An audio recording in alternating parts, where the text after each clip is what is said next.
My teacher called me a failure until I showed up as the richest. When I was in high school, I had a math teacher tell me that I was going to be a failure.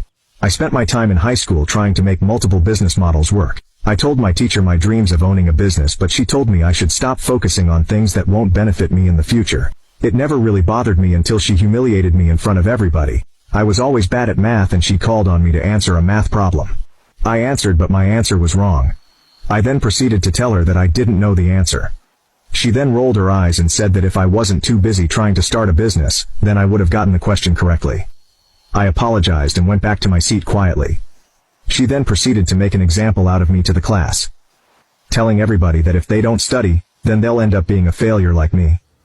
She told everybody to go to college and get a good job, while I would still be trying to make my silly business work. I wanted to cry at that moment, but I was just silent. Throughout senior year, she made side remarks about me, but I learned to ignore them. My businesses started doing well, but I kept my success in silence. I started getting clients from my business and started managing their social media and helping them with marketing. Everyone went to college while I continued expanding my business.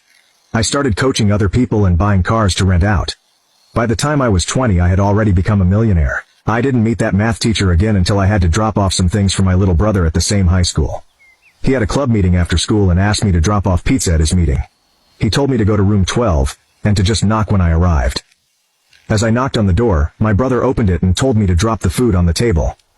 When I said hi to everybody, I turned around and saw my math teacher with 3 other teachers talking to each other. My math teacher and I both made eye contact, and her face lightened up. She asked how I was, and I told her that life was great. She then proceeded to tell me that if I paid attention, I would be in college instead of delivering pizzas for a living. You can now check if there's a part 2 by pressing share and more.